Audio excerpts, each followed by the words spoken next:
Hello, everybody, and thanks for inviting me on, Charlie.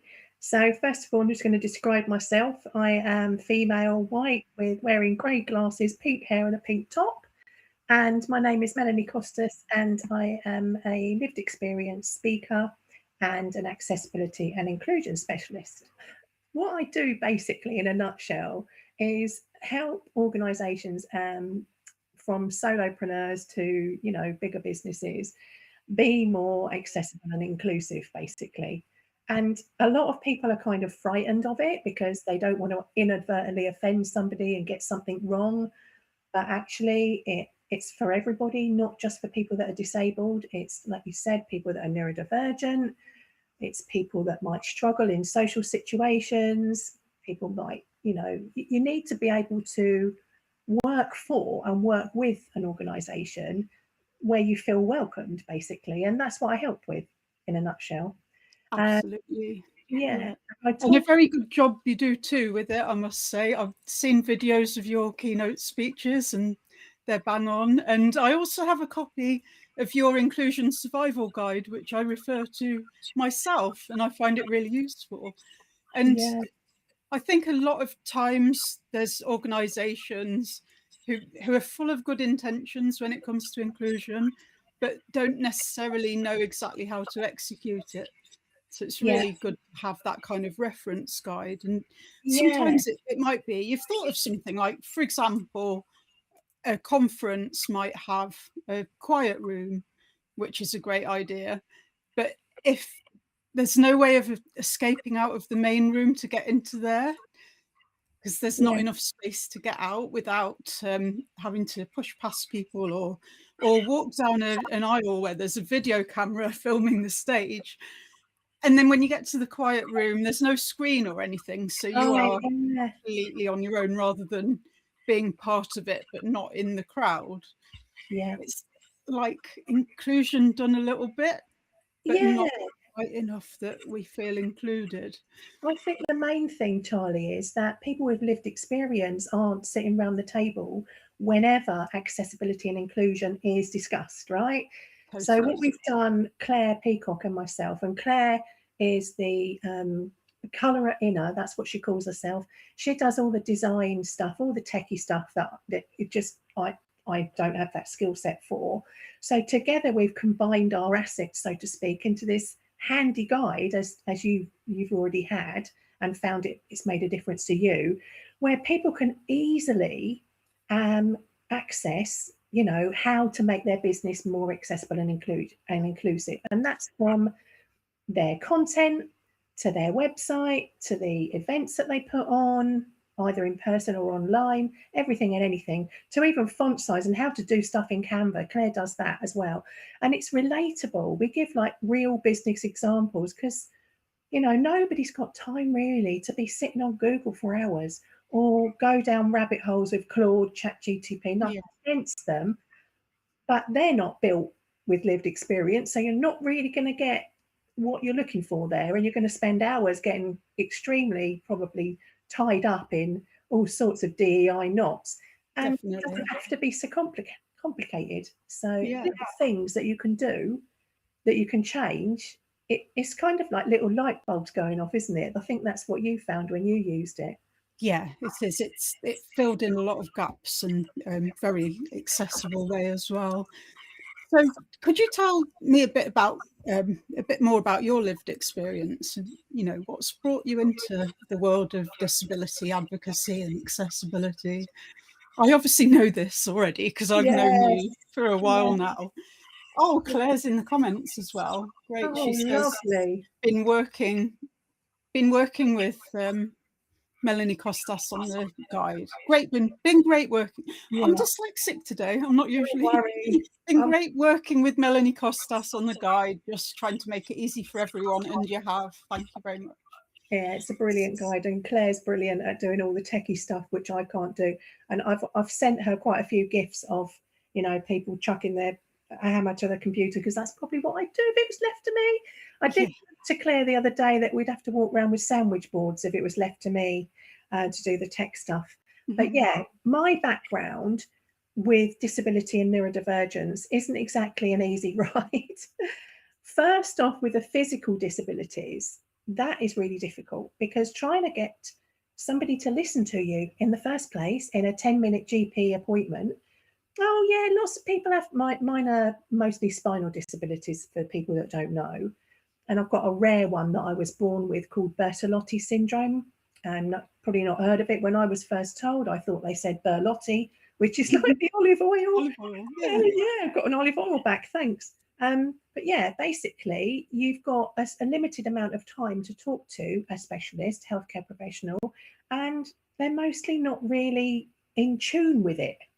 Because when people think about disabilities, they think about the global symbol, which is somebody in a wheelchair, and that's only representative of 8%, 8 of the disability population, people that are disabled. So it took me quite a few years, up until I was in my 40s, to be told, oh yeah, you've got Bertolotti syndrome, which in layman's terms, I have to use my hands here.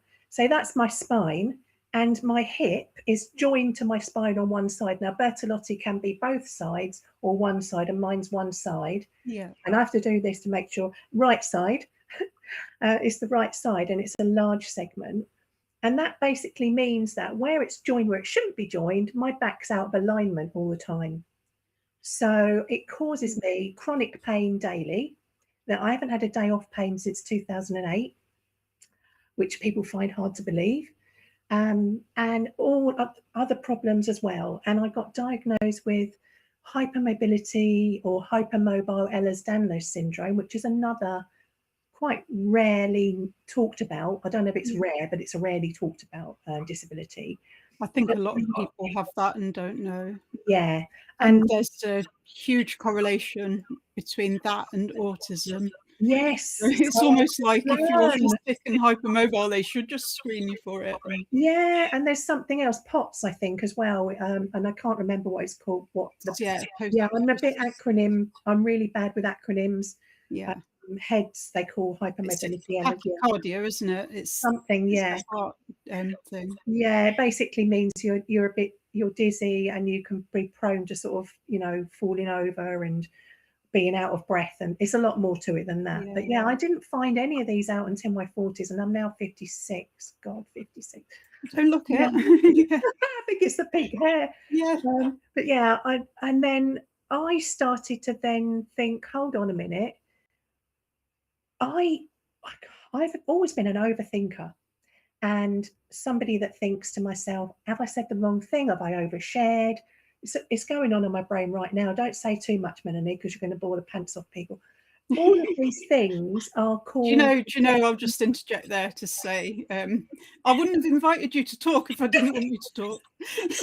Like, no one's put a gun to my head, I've invited you. Yeah, the check's in the post, Charlie. Yeah. But yeah, it's rejection sensitivity dysphoria. And I learned about this like almost 2 years ago with somebody else in our WhatsApp group called Samantha Garston, the period princess. Oh, one of my other besties. Yeah, she just mentioned it, and I was like, what? What's this? And then it suddenly made sense. And ever since then, I've kind of been coming slowly off the fence thinking, I think I'm neurodivergent because I don't actually interpret the world and experience the world how other people do, and internally and externally, and all sorts of things that I think that maybe I'm broken or there's something wrong with me. As a child, I was called clumsy and didn't pay attention in class. And if only Melanie would apply herself was always the reports, right? It's on every ADHD report. Yeah. So I decided to go forward and get a kind of diagnosis. I was self-diagnosed myself, really, but I really thought, okay, I'm going to get off the fence now and get myself diagnosed. And as you know, it was really quite hard because firstly, you have to get the GP to agree. So they agree. I did one with Choose Book and the other one with the NHS. So with ADHD, I did the NHS route, which is about a 5 or 6 year wait, I was told. Yeah, I was going to say, I'll look forward to welcoming you into Club Shiny then in about a decade. Yeah. And then following your recommendations, Charlie, I went with Right to Choose and chose a brilliant organisation called Problem Solved. I keep calling them Problem Shared. Problem shared or one Yeah, word? I've got it round. I always get it wrong, but they solve everything anyway. So that's what I thought. That's why solved is in my head. Problem shared. Now, two completely different experiences. The NHS one with ADHD, they sent me all these forms and I was just executive dysfunction on steroids. So I got completely overwhelmed and I couldn't do it. So I wrote back to them and said, can I have some help? Now, the letter came back with all the forms with just a little bit of writing at the top, highlighted in yellow highlighter. These forms have got to be back by this date. No offer of help, nothing. So me being me, I just thought, well, F it then. I'm not going to bother. I'm not going to bother. And I let the That's day what they come. want. That's how they Yeah. reduce their waiting lists, and yet they're still 6 Yes. years long. So then with a chosen book, that happened within 9 months. But the forms that I got from me being accepted by them to the diagnosis of autism, which I had in May, which was a real relief. But the forms all came, similar forms, and I was like, help, and they helped. So I got a completely different response. I think we filled the forms out in stages on like an hour phone call each time. Yeah. I remember, yeah, because There you was were. no wrong answers, Melanie. Yeah. Don't worry. If I go off on a tangent, it's fine. We'll make notes somewhere else. It was absolutely brilliant. And They when helped you through the process, didn't they? Rather than using your absolutely, difficulty filling in forms yeah, to absolutely. It's not drop really you out that of the pipeline. difficult filling in the forms. It's just the overwhelm of it all coming at you all at once. So yeah, that was really it. So yeah, and then I sort of think, well, I don't want to fill it in wrong, and then I don't fill it in at all because of that fear. But yeah, that experience. So then when I was diagnosed, I actually felt like crying to the clinicians because it's just relief. It was relief. And the response I've got from my dad, who I reckon is, I'm not a clinician, but I reckon my dad's ADHD or whatever it is, autistic and ADHD, I say it. ADHD. Yeah, ADHD. Or our friend Renee Venus, she calls it ADHDistic. If Yes. you're more ADHD than you are autistic. Yeah. But he was like, they're both ex-teachers. No, we've taught kids that are autistic. You're not autistic. I'm like, Mum and Dad, I am because I've been assessed and I am. Then it goes back to this perception of, we're talking about Disability Pride Month, of misinformation and disinformation. Because, I just sort of pictured autism before I got involved with this wonderful WhatsApp group. What we're told in the media and society is either Rain Man or it's that kid from The Sixth Sense that sees dead people. Yeah. There's nothing in between. You're either, or you're non-verbal, or something like that. And there isn't that kind of picture of what, just as there isn't of a disability, there isn't of autism and ADHD. It's, ADHD is portrayed as that's the kid that just wants attention and does naughty things. It's not that at all. Disruptive, wants it still. Yeah, all of the negative stuff. It's always the bloody negative stuff. But yeah, my experiences, so my lived experiences, actually being neurodivergent and disabled on the ground in the real world has been hit and miss, with mostly being negative, if I'm completely honest. So, I always have special assistants, for example, at the airport, because there's no way I can fly otherwise. And I've been in the queue for special assistants, and there's been somebody with a stick or an elderly person, and they're gone, what's wrong with you then? Honestly, out loud. So, of course, me being me, I just say, I have something called a hidden disability. I'm not sure you know, but this lanyard, which is the sunflower around my neck, represents hidden disabilities. And not all disabilities are visible. I mean, the poor person that's working in the assistance team doesn't know what to say, but I just say that. But yeah, it's just the kind of ableism that is out there in society. And then combine that with our own internal, or my own, I'm not going to speak for anybody else, my own internal ableism, where I don't want to let people down because of my disability, or I don't want to say no because I'm neurodivergent and I can't do whatever it is. And it's taken me a long time to actually be Melanie. Well done. Yeah. right up there. So getting that diagnosis, as with the diagnosis of all my disabilities, and it became a standing joke, I'll tell you that in a minute. But getting those diagnoses is kind of like, okay, it's not my fault. I was born with my disabilities. I was born with my neurodivergence. I didn't go to a shop that Yeah. disabilities are us and neurodivergence are us and pick something off the shelf. That's it. That's me. That is who I am. And masking is exhausting. And I'm just done with it. And I'm not saying it's all perfect and tickety boo now, because I still do. Yeah. I think we all kind of present a different way when we first meet somebody. I think that's kind of built into it. So, yeah. But not afraid to speak out and say, like when you and I met in real life for the first time at Michelle Hartley's wonderful event, her first great geek together. A great geek together 2 years ago. She's currently selling tickets for the one this September in Birmingham. If anyone wants to go, recommend And that. it was the most inclusive and accessible event I've ever been to in my life, ever. So at that, whenever there was people speaking, I had a different chair because the usual normal standard conference chairs hurt my back. That was fine, not a problem. I got offered, I think, 3 different chairs to choose from. And then there was these kind of poof things, or poof, I can't blooming pronounce that either, all lined up, just decoration. I asked if they could be put together so I could lay on them, so I could take the pressure off my spine. Nobody batted an eyelid. In fact, somebody came over and said, would you like, something over you, if you, sort of to be more comfortable. And I remember, yeah. Nice. It was You really were lying down at the back of the room watching the final keynote, and you could see from there. It's not like you were stuck in some medical bay or something. You were part of it. And you've got Kirsty walking around as well around you because she can't sit still and pay attention. Yes.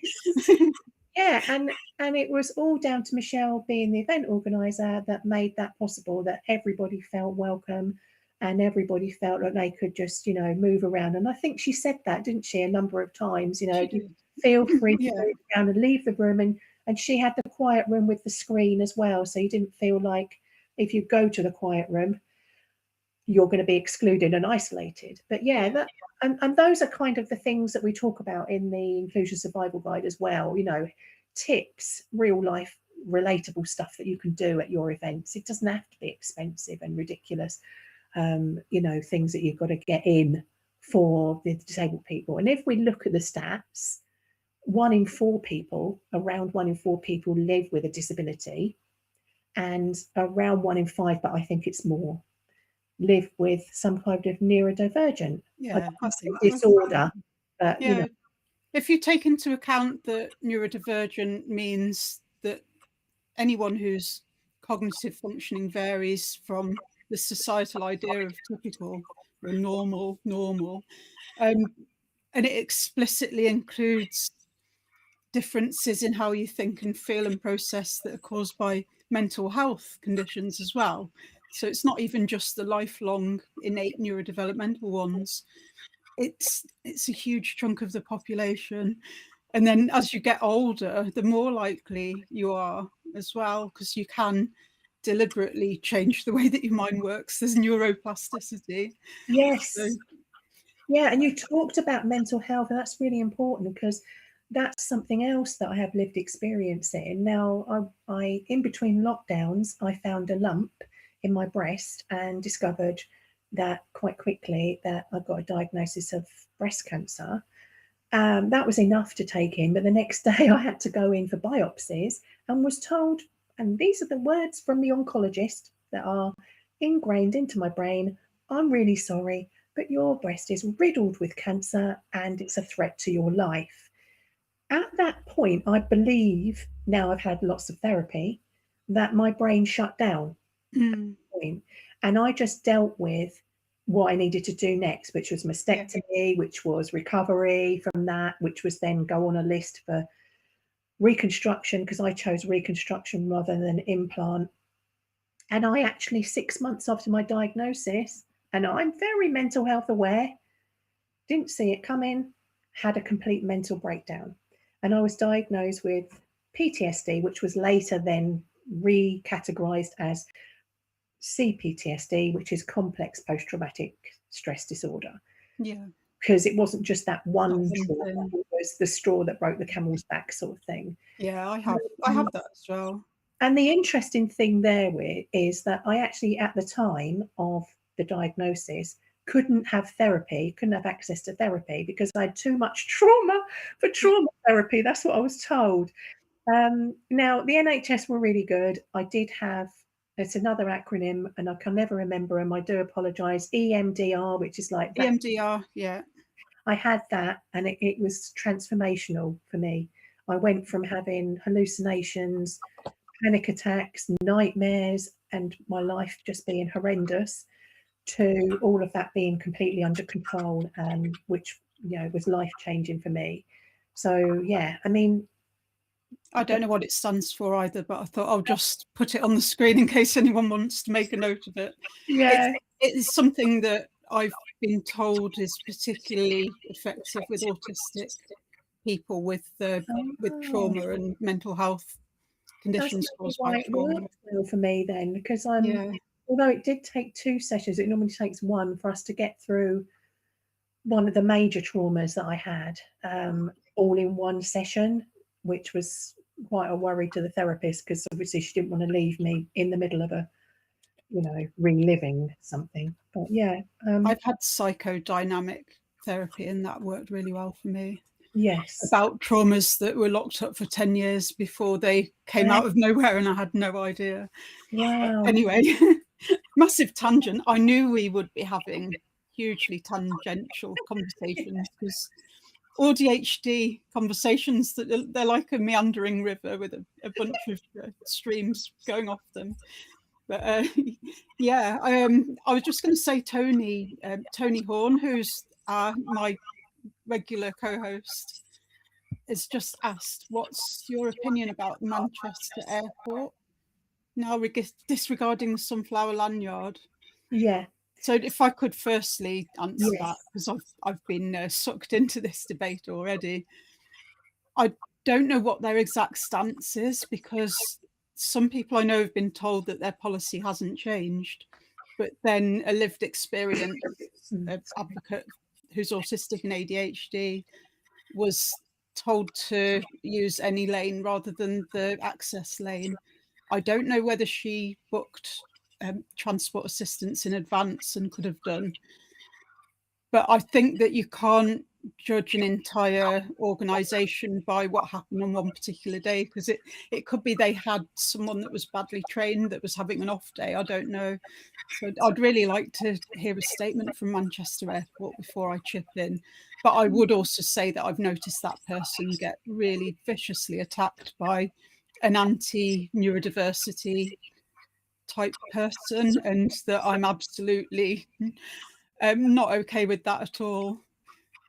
no, So, that's terrible. I mean, yeah, I'm like you. I'd like to know why Manchester Airport have done that and their reasons behind it, and if they've got something alternative in place. But I'd just like to add to the fact that not all airports have it anyway. I understand. I mean, my nearest airport is Bournemouth. I haven't ever flown there, but I fly from Bristol because it's near my parents and it's easier. Bristol Airport does have it. Well, it did in May when we last flew. But if you don't book the assistance, you can't go ahead into and use those lanes, yes. as far as I'm aware. So the sunflower lanyard alone is not enough. But Yeah, if you book travel assistance, then they will still give you that access. yeah, and if you haven't booked it, just in their defence, if you haven't booked it, you didn't even know that, because not everybody knows that there is this, and you can actually then just say, look, can somebody help me? And they will go out of their way to try and help you. You know, I have had really good experiences with Bristol Airport, apart from the when we flew back from the last holiday, which, you know, I'm in the middle of them, you know, it wasn't very good, but that's something just doesn't normally happen. But generally, as a rule, they Exactly. are quite good at, you know, being quite proactive.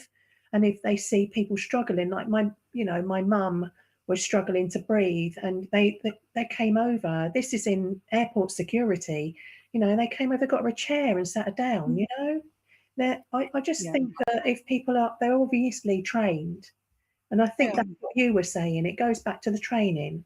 I think if there's more awareness training on what is and what isn't a disability, and maybe to kind of pick up on some signals, because not everybody wants to wear a lanyard, knows about a lanyard, or, you know, is comfortable wearing one. So I do sometimes, but I wouldn't wear one on the train, because I do sometimes wear them on the train, but if I decided not to, or someone else wasn't comfortable, I completely understand why, because I've seen people get bullied and harassed. I've seen an autistic man with learning difficulties as well actually be really viciously bullied, and it's just one more thing that will have attracted that group's attentions to him, I think, which is a real shame.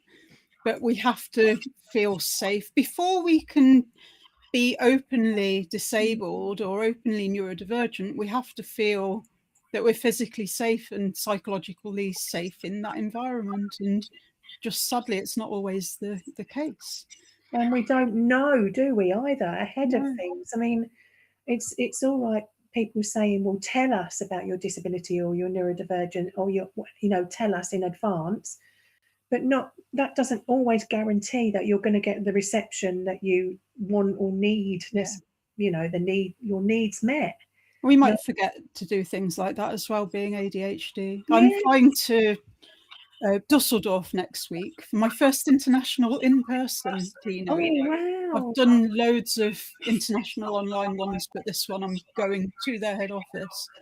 Wow. And I just had a thought yesterday. I haven't applied for a visa, and I was in right panic. You don't need one to travel from the UK to Germany for a short-term period, but I was thinking, oh no, I've dropped a ball. ADHD tax strikes again. It's very real. Disability and ADHD tax, definitely, absolutely. Yeah, I mean, when we're looking at disabled facilities, that's another thing that really does infuriate me, if you want me to be honest. Whilst I agree that everything needs to be wheelchair accessible, that what I said earlier, only 8% of disabled people are, you know, wheelchair users. I have used a wheelchair on and off. I don't at the moment, but I did for 2 years. And, you know, it needs to be wheelchair height and wheelchair accessible. But at the same time, if I want to go and use a disabled toilet, so let's say in a restaurant, the toilets are upstairs, but the disabled toilet is downstairs. Mostly it is, great. The sink is like below my waist. Yeah. So somebody with spinal disabilities like me, to try and wash my hands, I've got to sit back on the bloody toilet, stretch over. I can't bend. If I bend at that angle, I'm in absolute agony. So it would just take something simple like 2 sinks, or a sink that, you know, well, they're expensive, the ones that move, but just another sink when you're putting the plumbing in. Just taking someone with lived experience in to have a look at the design before it's built. Not as an afterthought. It's blueprints, though. The blueprints for a disabled toilet and disabled access facilities are that, of those measurements. So it's kind of like the regulations and the legislative stuff that they built, that have to comply with the building compliance or whatever it is, states that you have to have it like that. That's what's crazy. Yeah. It needs reviewing then. I think we're constantly evolving and changing and learning new things and developing new technologies. And we just need to keep reviewing this stuff and changing it where we can. Definitely. But, we've technically run out of time. I'm happy to overrun. But I was just going to make this point that it's really refreshing to me to talk to someone who can be very real and honest about the difficulties of living with disabilities and cancer and neurodivergence and various things, without trying to put some glossy sheen on it. But you're also very positive leaning and very proactive you're not one polar extreme or other. You've got the full range of emotions, and I think that's really important for Disability Pride Month, because to me, Pride isn't about showing off or anything. It's not about, if people think we're collecting labels or something, we've got a label multipass. It's not about that. To me, it's about refusing to be ashamed for who we are and our characteristics and our needs, and being open about it. And yeah, definitely. And it's a lot to ask in a society where people will make us feel like we're less worthy, or that there's some moral judgment or value judgment, because human beings are all equal to me. My brother, I don't think I'm better than him because I don't have his cognitive impairments. I think we're all human beings and we all bring something different to the table. So I think let's be real, but let's be proud as well. Exactly. And the things that I kind of cringe a little bit with Disability Pride Month is when people are sort of wheeled out as superheroes. Yeah. My previous LinkedIn title was a pink-haired warrior, and I didn't really like it because, okay, I can be a warrior, but I'm not really. I'm living in a body that's fucked, and I'm making the best of it. And at the end of the day, it's not a superpower that I'm neurodivergent. I'm not a superhuman that I live every day in pain and chronic pain and just get on with it. I've chosen to think, I could, if you looked at my rap sheet, as I call it, my MRI and my scans, you would be looking at that, and then you'd be expecting a patient to walk in the door that was bedbound. Now, I probably should be, but I've got the attitude of, right, while I can do stuff, I'm going to do stuff. I do get, we've talked about disability and neurodivergent tax. I do get that, but I allow for it. I build that into my diary. So, like, if I was you and I was going to an international speaking event, I would factor in that I'm probably going to need 3 days rest. Go the night before, take your daughter with you. Like I did. Need to be transferred in a taxi or picked up from the airport, all these things. Yeah. And being able to ask for that and know that you don't think that people are going to think you're a pain in the arse, that this is the reality of being a disabled speaker. I think that's really powerful. Yeah, definitely, because generally professional speakers that don't have lived experience of a disability or neurodivergence don't have all of these things to contend with. And if you've never experienced hiring or having a lived experience speaker come on board, you need to be prepared that there are these things that they might, the conversation might go in that direction, that you actually somebody else might be able to drive 3 hours each way to the event. I need to stay overnight, so I'm not getting back. So I need to stay overnight the night before, or I'm going to be so stressed about not having time that I won't be at my best. Yeah, exactly. And generally, I've had a really good response from that. The only thing I would say is that we do need to treat people with lived experience as the experts that they are.